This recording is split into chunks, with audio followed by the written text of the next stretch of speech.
Hey, what's up, guys? This is Brennan Donahoe with Brennan's Beats. I'm coming back with a brand new lyric breakdown. I got a lot of support on the last one. I had a lot of fun making it, so I decided I'd do another one.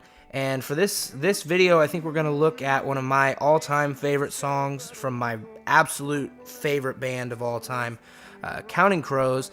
This is the first track on their 1993 debut record, August and Everything After, and this song is called Round Here.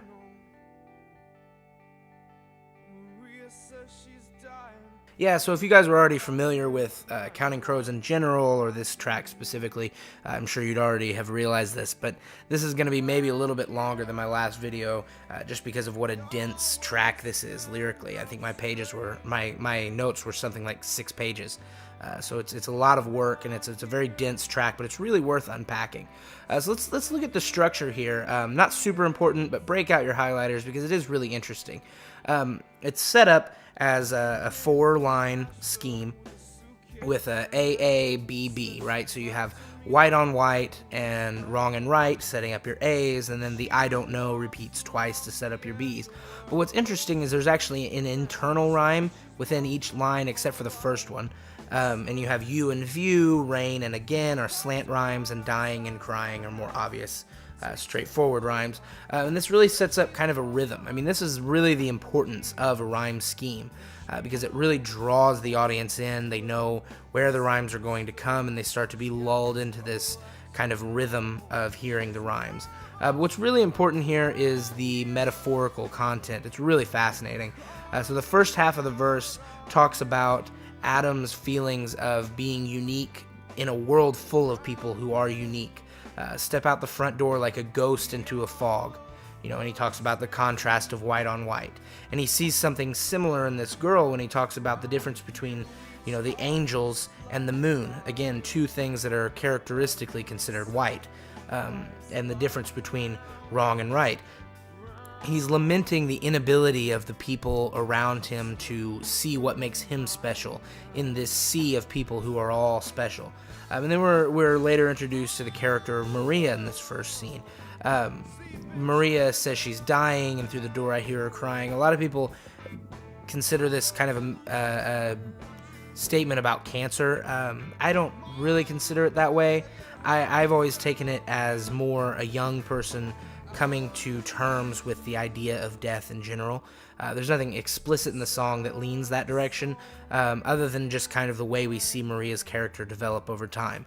But again, I see this verse, this kind of introduces 2 characters of likely very young, who are both kind of lamenting their inability to be seen as special, even though they feel special in the world they come from. So now let's go on to this first chorus. It's a little bit shorter than most of the choruses, but I think it kind of gives an interesting insight into the world that they are coming from.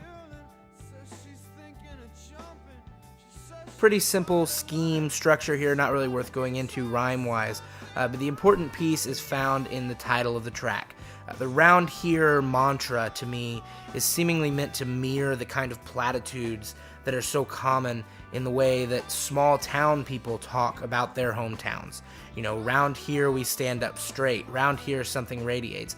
Adam's telling the story of these really strange and unique people everywhere, and he repeats the mantras of the people who tell those people that they aren't special, of the people who don't understand them. He and Maria are instantly set as the other, and those who make statements like these are the masses trying to silence them. But the real dichotomy in this story is not really between Adam and Maria as one team and the small town people as the other. But to me, it's actually the story here is the way that Adam and Maria react differently to the pressure that comes from these statements. And to further develop that story, let's move on into the second verse. Yeah, so here we start to see the divide between the 2 of them. Adam's writing uses a lot less metaphor and starts to just describe Maria in a really alien and a way that lacks a lot of understanding and empathy. I mean, to put it bluntly, The Adam from verse 1 would probably understand her and understand what she's going through, but this Adam in verse 2, at this age and this point in his life, is unable to do so. Obviously, she parks her car outside of my house and takes all her clothes off and says she's close to understanding Jesus, is probably one of the best lines I've ever heard in any song. And really, with this record, if you go through the lyrics, almost every track has at least one line that's one of the best things you've ever heard.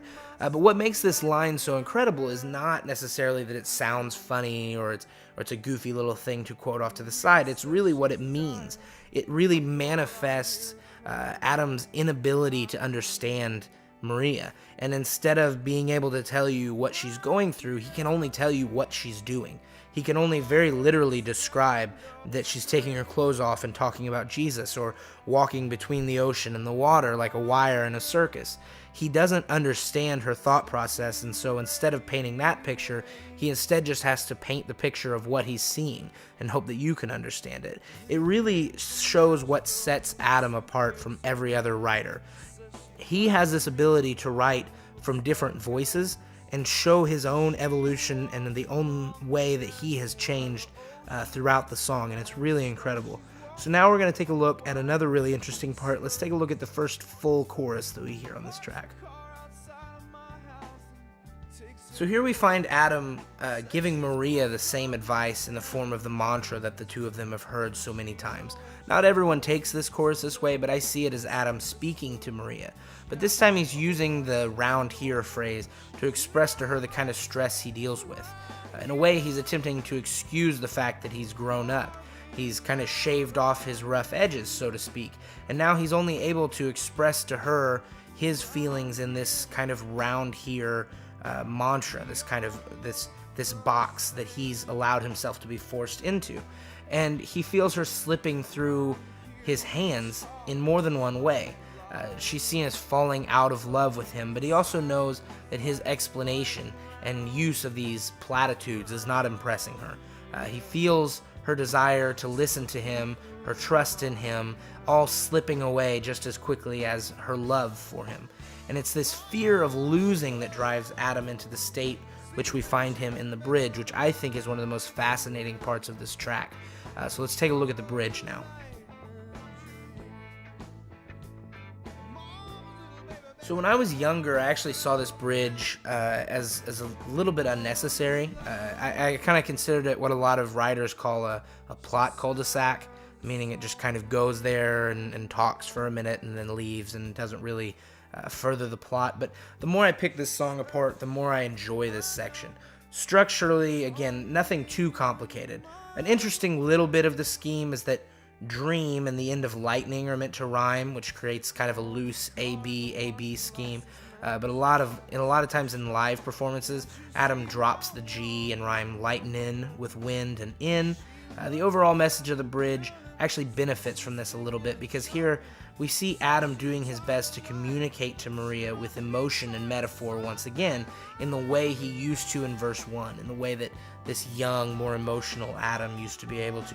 He calls Maria and himself the sleeping children and calls on Maria to get herself away from the nightmare of this mental state that she's living in. And this bridge kind of serves as Adam's desperate attempt to reach Maria and ask her to save herself. And in that way, I think it's a very important piece of the narrative. But next we get to hear Maria's answer, and we will see that in this third verse. Yeah, so this third verse is a really cool answer to Adam's kind of emotional plea.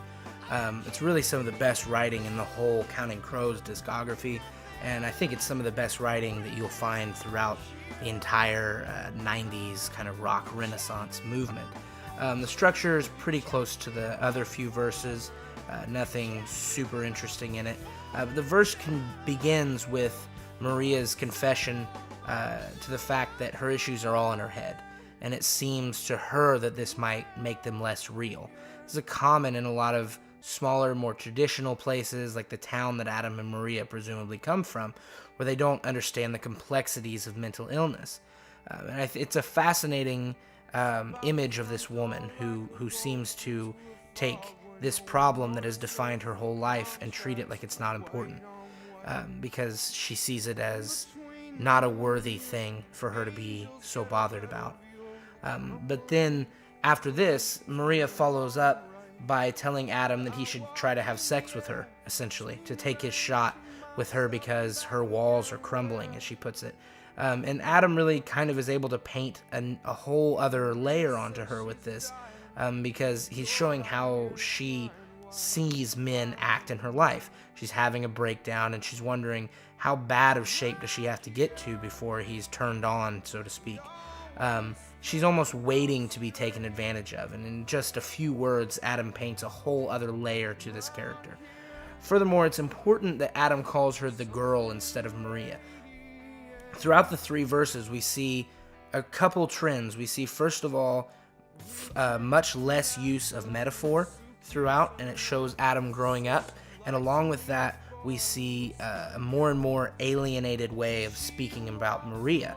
And that is very true when he calls her the girl. I mean, at this point, he's so alienated from her so as not to even call her by name. And she finally confesses that she has these thoughts of suicide. But the rhyme scheme treats this as a throwaway, and it focuses more on the reason why she'd say something like this. And notice that Adam doesn't take her claim seriously either. He says that she says she's tired of life, and he says, well, she must be tired of something. You know, and in a lot of live performances, he'll say, well, everybody's tired of something. It paints this image of this man who has now come to not really respect the kind of issues that she's going through.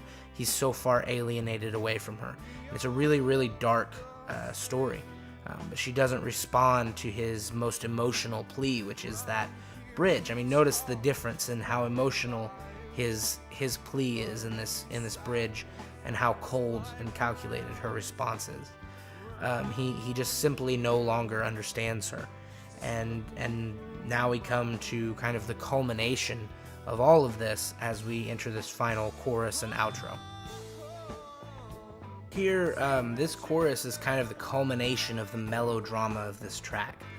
Adam has his own version of a breakdown here, and he starts to, again, shout these platitudes because this has become kind of his way of expressing himself. But instead of shouting the sayings of the people who never understood him or Maria, he's shouting the sayings of a child.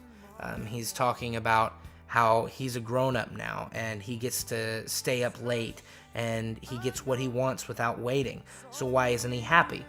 Right? To quote a similarly named artist from the same era, if it makes you happy, then why the hell are you so sad? And this is the central idea of this track. It's a question. Why aren't we okay? A lot of people will tell you that this song is about what the world does to strange people. And I think that's a valid understanding, but I would actually call this a song about what strange people let the world do to them. They're grown adults now, and they have no reason to be controlled by those who spewed this round here ideology. But when they were children, they were, and they're both now still controlled by it. Maria considers a physical suicide because of the pressure she feels from the world's norms pushing in on her and telling her how to live. And Adam has committed a metaphorical suicide by softening himself to fit in with this world. And both of them feel this invisible pressure, even as adults, and Adam laments it beautifully in every emotional word of this track. Once in an interview, Adam called lyrics, quote-unquote, liquid thought. And I think that very few tracks exemplify this better than Round Here. I've heard this song several times throughout my life, and I never really fully understood the story until I started to do this video, but I could still feel it, and that's the key. See, Adam writes emotions more than stories, and this track is not any different. Round Here has a powerful narrative, and that's really interesting.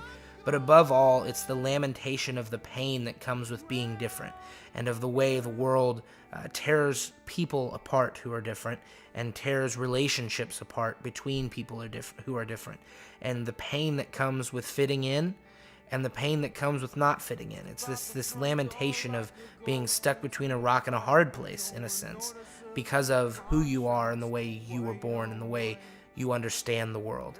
And that's what, to me, makes this one of the most beautiful songs ever written. Thank you guys so much for watching this. These videos are a ton of fun to make. definitely worth the work. This song has been one of my favorites since I was a kid, and getting the chance to dig into it has been a real pleasure. And for you guys who have a lot of tracks that you really like, that you've been listening to your whole life, I really would recommend that you take them out, look at all the lyrics, tear them apart, look at the rhyme schemes, what are they trying to say. It's a really interesting way to find a new way to enjoy music that you've loved for a long time. If you enjoyed this video, please like, share, subscribe, and don't miss my next one. And let me know in the comments what the next video should be about. And until next time, happy listening. Maria came from Nashville with a suitcase in her hand. She says she'd like to meet a boy who looks like Elvis.